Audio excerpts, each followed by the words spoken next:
Welcome back. Earlier this week, it was reported new home sales fell last month, fighting higher interest rates. This is reported on CNN.com.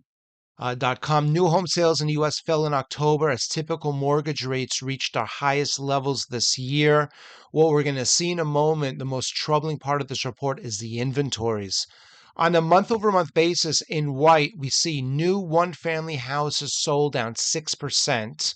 So the velocity of those sold is down. New one family homes for sale up 1% on a month over month basis. But month over month in the housing market, I don't think is the right way to look at it because it's a very seasonal market.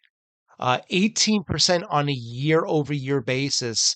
That represents the new one family houses sold. So we're selling a lot more, but the homes for sale down 6%. So we're selling a lot more. We're building less. Therefore, the ratio, new houses for sale versus homes sold, up 8% on a month over month basis, but down 20%. Supply down 20% on a year over year basis.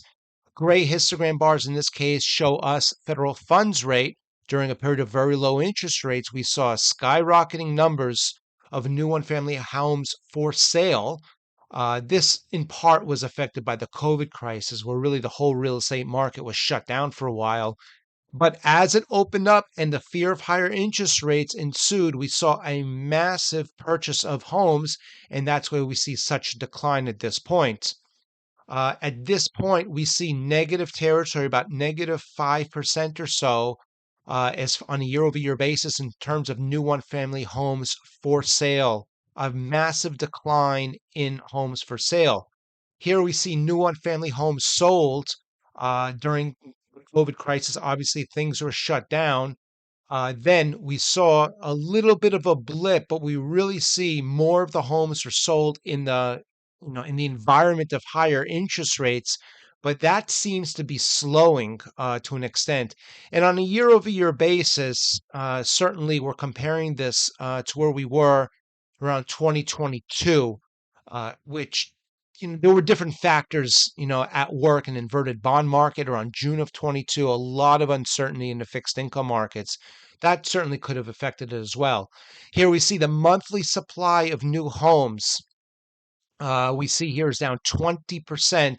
Now, the supply of new houses on a year over year basis fell as we see a period of higher interest rates. Well, does it make sense? Higher interest rates usually slow down the housing market, and that is true. So it's not that the monthly supply dropped because there was just so much buying. It was just that the home builders, the construction industry, really ground to a halt in fear of the higher interest rates.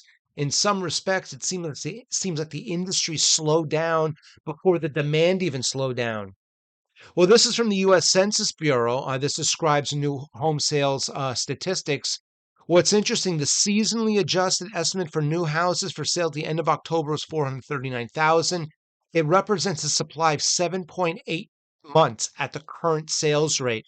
So what we do is we take a look at the current sales rate and we say, okay, how many months of inventory do we have? Well, first off, we have the red line. That's new one family homes for sale. And then we have the white line, new one family homes sold. So as the velocity of sales goes up, the white line goes up in 2020, for example, the inventory drops. Now, the new one family homes sold drops as inventory rises.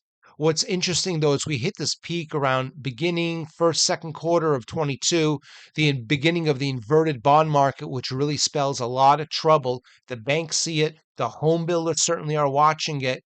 And what we see now is a resumption where new one family homes for sale, the inventory is starting to rise, but in some respects, it seems like the velocity is going down maybe a little bit faster. What we can see over here, this is the ratio. The red line represents the S&P 500, and the gray histogram bar shows us the ratio. That's 7.8 months of supply. Now, put this in perspective.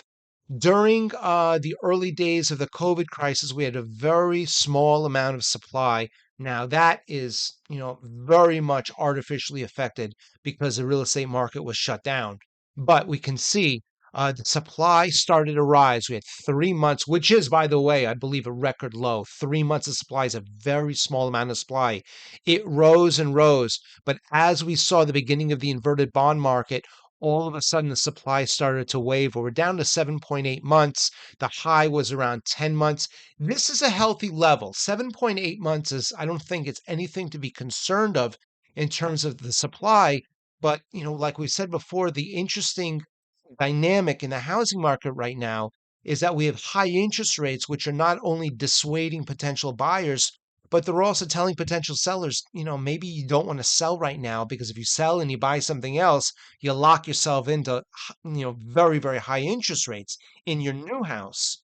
So the question really is, if and when rates come down, we know the federal funds futures are telling us maybe May rates will start to come down. What happens first? Do buyers jump back into the market with, let's say, 4.75 interest rates? Or do home builders start producing homes again? Or does this occur simultaneously with an economic slowdown? So there's a lot of moving pieces. We really want to watch the ratio, though. If we start to see the supply getting sucked up while home builders really don't change their pace, I think that's good. If we see the supply start to rise without home builders changing their pace, then, obviously that means that, maybe people are sitting on the sidelines because they're nervous about, the foreseeable future. So it really kind of depends how the future plays out in terms of lower rates. Does it come under favorable or unfavorable conditions? And I think that could accentuate what happens next in the housing market. We're going to continue to watch this and we'll be sure to update you over time with any significant changes. We hope this has been helpful. We look forward to seeing you back soon.